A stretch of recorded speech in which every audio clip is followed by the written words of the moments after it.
جو ملاقاتیں ہونے لگی ہیں مولانا فضل الرحمان صاحب کے ساتھ جو پی ٹی آئی کی ہیں اس سے کوئی خدشہ ہے حکومت کو یا کوئی اپنی طریقہ کار کو بات چیت کے تیز کریں گے یا نہیں؟ نہیں، ہم تو بالکل مولانا فضل الرحمان صاحب کو انگیج کریں گے اور وہ ظاہر ہے جو ان کے درمیان ہے وہ تو یہ لوگ ہی بتا سکتے ہیں کہ کیا ہوگا معاملہ، لیکن ہم ضرور ان کو انگیج کریں گے. ہمارے بڑے پرانے وہ ساتھی ہیں برے وقتوں کے.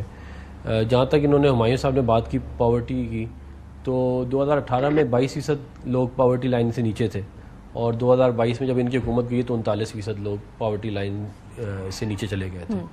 اور جو ایکسپورٹس کی انہوں نے بات کی ہے وہ ایکسپورٹ ضرور بڑھی تھیں مگر امپورٹ جو ہیں وہ اس کے مقابلے میں بہت زیادہ بڑھ گئی تھیں.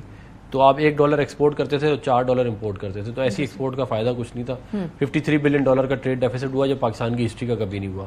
$84 بلین امپورٹ ہوا جو پاکستان کی ہسٹری میں کبھی نہیں ہوئے اتنے. تو اس طرح کی جو ہے ظاہر اکانومی اگر آپ چلائیں گے تو مطلب آپ مجھے بتائیں نا، کوئی بھی جو چھوٹے سی بھی اکنامکس کو سمجھتا ہے وہ بتا دے گا کہ ایسی ایکسپورٹ کا کوئی فائدہ ہی نہیں ہے. ٹھیک ہو گیا، انٹرسٹنگ. حسن صاحب، آپ مولانا فضل الرحمان صاحب کے ساتھ جو پاکستان تحریک انصاف گفتگو کرنے لگی ہے اس کے اندر کوئی بریک تھرو دیکھتے ہیں؟ آپ کو لگتا ہے حکومت کو ذرا تیز کرنی چاہیے کیونکہ پیپلز پارٹی بڑی ایکسپرٹ ہے اس طرح کے ڈسکشنز کرنے میں اور بریک تھروز میں، کو پیپلز پارٹی رول پلے کرے گی مولانا صاحب کے ساتھ؟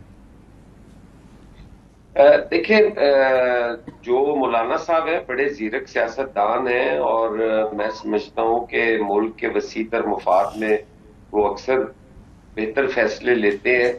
اور دوسری طرف سے جو مولانا صاحب کی کردار کشی یا ان کے نام کے حوالے سے عجیب سلوگنز بنائے گئے اور جلسوں کے اندر جس نام سے پکارا گیا، میرا نہیں خیال کہ مولانا صاحب جو ہے وہ کمفرٹیبل ہوں گے یا ان کی مجلس شورا ان کے ساتھ کمفرٹیبل ہوگی. پیپلز پارٹی کے ساتھ تو مولانا صاحب کے ہمیشہ بڑے اچھے تعلقات رہے ہیں اور وہ ایک ملکی مفاد کو مد نظر رکھ کر فیصلے کرتے ہیں، وسیع تر مفاد میں فیصلے کرتے ہیں. تو وہ انشاءاللہ تعالی حکومت اگر ایفرٹ کرے گی تو وہ ضرور یقیناً ملک کی خاطر حکومت کا ساتھ دیں. انٹرسٹنگ. رانا صاحب، آپ سمجھتے ہیں کہ مولانا فضل الرحمان صاحب کی نظر میں پی ٹی آئی کا پلڑا بھاری ہوگا یا پھر حکومت کا پلڑا بھاری ہوگا؟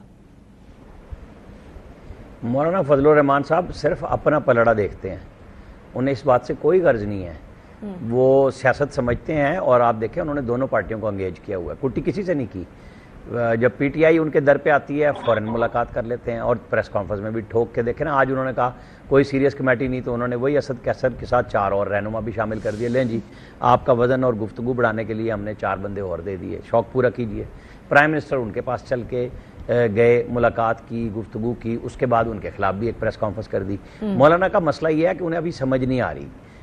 ایک طرف اسٹیبلشمنٹ کے ساتھ وہ بالکل افغانستان کے ایشو پہ آ گئے ہیں سامنے، اور جبکہ وہاں سے سیدھی رپورٹ ہے کہ اس وقت کوئی آپریشن نہیں ہو رہا بلکہ ان لوگوں کے خلاف ایک کریک ڈاؤن ہونے جا رہا ہے جو افغان بارڈر کو رجیم یعنی پاسپورٹ رجیم سے ختم کرانا چاہتے ہیں کہ پرانی لگی رہے، سب کا دھندا چلتا رہے. اب وہ بات ان کی نہیں سنی جا رہی، غصہ بھی ہے ان کا. پی ٹی آئی سے غصہ ہے، اظہار نہیں کر رہے کہ مینڈیٹ تو ان کا کے پی سے گیا نا، تو وہاں جیتی تو پی ٹی آئی ہے. پیپلز پارٹی اور مسلم لیگ نے تو کوئی فائدہ نہیں نہ لیا اس کا. تو بس مولانا اپنے پلڑے کے لیے ہیں اور وہ رس بھری وزارتوں کے خواہش مند بھی رہتے ہیں اور آئندہ بھی چل کے جب بھی ضروری سمجھیں گے وہ اس طرف آ جائیں گے. اور آفر تو ان کے لیے گورنمنٹ کی ہمیشہ سے موجود ہے، نو ڈاؤٹ اباؤٹ دیٹ. اچھا ڈاکٹر صاحب، آپ بھی مولانا فضل الرحمان صاحب کے ساتھ اب بات چیت کرنے لگے ہیں. بات چیت کس طریقے سے کریں گے؟ کے پی کے اندر اگر وہ بولتے ہیں کہ ہمیں میری سیٹیں واپس دیں، جے یو آئی کی سیٹیں واپس دیں، تو کیا پی ٹی آئی بھی ایک سٹیپ پیچھے لینے کو تیار ہوگی؟ نمبر 1. نمبر 2، یہ جو ان فائٹنگ والا ایشو ہے جس کے اندر فواد چودھری صاحب بڑا ابھی کی لیڈرشپ کو تنقید کا نشانہ بنا رہے ہیں، آپ اگری کرتے ہیں فواد صاحب کی بات سے یا ڈو یو تھنک کہ نہیں خان صاحب کو نکلوا لے گی یہ لیڈرشپ؟ دیکھیں، اس طرح ہے، میرا نہیں خیال کہ خان صاحب کو مطلب خان صاحب جس طریقے سے جیل کے اندر ہے ان کو تو پہلی بات یہ کہ ان کو ہونا ہی نہیں چاہتا جیل کے اندر، کیونکہ یہ سارے جعلی مقدمے اور ان کے اندر حالانکہ ان کو جب کسی بھی وجہ سے بیل مل جاتی ہے یا کچھ چیز ہو جاتی ہے تو آپ دیکھ رہے ہیں کس طریقے سے ان کے ساتھ مطلب ظلم ہو رہا ہے. صحیح معنوں میں جسے ظلم کہتے ہیں نا وہ ہو رہا ہے. اور میں صرف اتنا کہوں گا کہ اتنا ظلم کرو جتنا برداشت کر سکو، ایک بات. نمبر 2، دیکھیں یہ جو ان فائٹنگ کی بات ہے نا اور یہ جو فواد چودھری وغیرہ کی بات ہے، فواد چودھری وغیرہ یہ ساری چیزیں they want to be a part of Pakistan Tehreek Insaf, fair enough. لیکن یہ یاد رکھیں ان کے فیوچر